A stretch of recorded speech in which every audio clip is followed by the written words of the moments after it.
മുസ്ലിം ലീഗിൻ്റെ എല്ലാ പ്രമുഖരായ നേതാക്കളും ആദ്യമായി മുസ്ലിം ലീഗിൻ്റെ മന്ത്രിയായിരുന്ന അഹമ്മദ് കുരിക്കൽ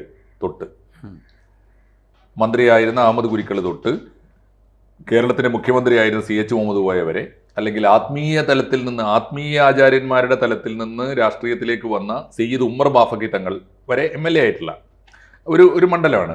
എന്നാലും 4 തവണ അവിടുന്ന് തുടർച്ചയായിട്ട് MLA ആയിരുന്ന സീതി ഹാജിയാണ് കൊണ്ടോട്ടി സമം സീതി ഹാജിയാണ്. കൊണ്ടോട്ടി സത്യത്തിൽ വേറൊരു പ്രത്യേകത ഉള്ളത്, കൊണ്ടോട്ടി മണ്ഡലത്തിൽ നിന്ന് ഒരിക്കൽ പോലും ഇന്നേ വരെ കൊണ്ടോട്ടി മണ്ഡലക്കാരനായ ഒരാൾ MLA ആയിട്ടില്ല.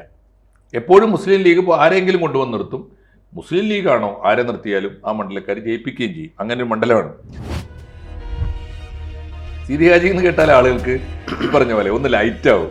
ഏത് രാഷ്ട്രീയ പിരിമുറുക്കമുള്ള സ്ഥലത്തും സീതി ഹാജി വന്നാൽ അങ്ങനെയാണല്ലോ. സീതി ഹാജിയാണ് നായനാരോട് മുഖത്ത് നോക്കി പറഞ്ഞത്, നമ്മുടെ ബ്രിട്ടീഷുകാർ എപ്പോഴാണ് ഇന്ത്യ വിട്ടു പോയത് എന്ന് സഖാവ് പഠിച്ചിട്ടുണ്ടോ? ഞാൻ പഠിച്ചിട്ടുണ്ട്. അത് എപ്പോഴാണെന്നറിയോ? ഞാനും നായനാരും ഒക്കെ ഇംഗ്ലീഷ് പറയാൻ തുടങ്ങിയപ്പോഴാണ്. അപ്പോൾ നായനാർക്ക് കൊടുക്കാനുള്ള കൊടുക്ക് അങ്ങനെയാണ്. ഇദ്ദേഹം എല്ലാവരോടും പറയുന്നത്, എല്ലാ പൊതുവേദിയിലും ഞാൻ പറയുന്നത്, മിക്കവാറും എല്ലാ പൊതുവേദിയിലും അദ്ദേഹം പറയുന്നത്, ഈ കലാകാരന്മാരുടെ ഞങ്ങൾ പലപ്പോഴും സാംസ്കാരിക മീറ്റിങ്ങുകൾക്കൊക്കെ MLA വിളിച്ച സീതി ഹാജിയുള്ള കാലത്ത് അദ്ദേഹം ആദ്യം പറയുന്നത്, ഒരു വസൂരിക്കല പോലും ഇല്ലാത്ത ഞാൻ എന്തിനാണ് ഈ കലാകാരന്മാരുടെ മീറ്റിങ്ങിന് വിളിച്ചത്, എനിക്ക് മനസ്സിലായിട്ടില്ല.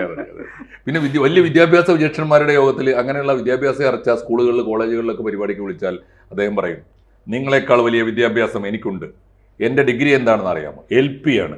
LP എന്ന് പറഞ്ഞാൽ നിങ്ങൾക്ക് എന്താ അറിയോ? ലോകപരിചയമാണ്. അതാണ് എൻ്റെ ഡിഗ്രി. എങ്ങനെയാണ്?